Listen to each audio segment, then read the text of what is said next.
આપે શાળાઓ તો ઘણી જોઈ હશે, કોઈમાં શિક્ષકો નથી હોતા તો કોઈમાં વિદ્યાર્થીઓ, પરંતુ અમરેલીની એક શાળા એવી પણ છે જ્યાં શિક્ષકો પણ છે અને વિદ્યાર્થીઓ પણ છે, પરંતુ આચાર્ય જ નથી.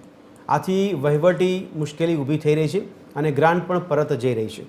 તો ગુજરાતની સ્કૂલોની વરવી વાસ્તવિકતા પર જુઓ અમારો સ્પેશિયલ રિપોર્ટ.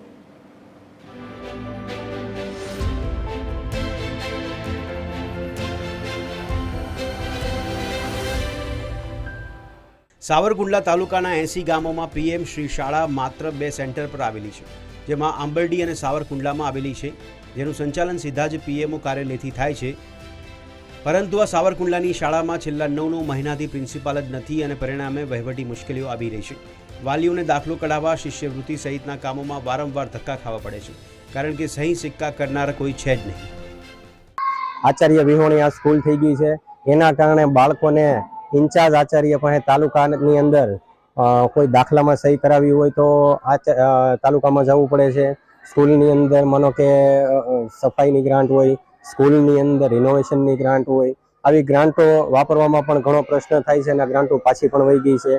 પીએમઓથી ચાલતી શાળા હોવા છતાં સ્થિતિ એવી કે કોઈપણ કાર્યક્રમ કે વર્કશોપ યોજવા હોય તો લોકફાળો કરવો પડે છે, કારણ કે આચાર્ય ન હોવાથી 5 લાખ રૂપિયાની ગ્રાન્ટ પણ પાછી જતી રહે છે.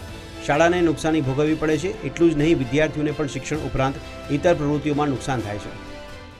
પરંતુ કૌશિકાબેન મેડિકલ ઇલનેસના કારણે છેલ્લા 10 દિવસથી રજા ઉપર હતા, એટલે આચાર્યની જે ગ્રાન્ટ વપરાશ છે એનું કાર્ય કદાચ એમની ગેરહાજરીમાં બાકી રહ્યું હોય છે, પણ હાલમાં એમને આવતીકાલથી હાજર થાય છે અને અમારા એસએસએના કોર્ડિનેટર રૂબરૂ જઈ અને જે કંઈ ગ્રાન્ટ છે એની તાત્કાલિક વ્યવસ્થા કરી અને ચાર્જનો તો પ્રશ્ન સોલ્વ થઈ ગયો છે, પરંતુ ગ્રાન્ટ વપરાશનો જે પ્રશ્ન છે એ અમે 2 દિવસમાં સોલ્વ કરી આપશું. શાળામાં કુલ 650 વિદ્યાર્થી અને 17 શિક્ષકો છે, પરંતુ મૂળ મોભી સમાન આચાર્ય જ નથી અને આવી પરિસ્થિતિ છેલ્લા 9 મહિનાથી છે. પરિણામે શાળાનું સંચાલન ખોરંભે ચડ્યું છે.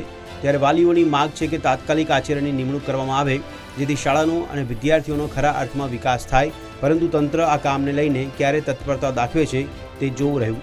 પરેશ પરમારનો અહેવાલ, TV13 ગુજરાતી, અમરેલી.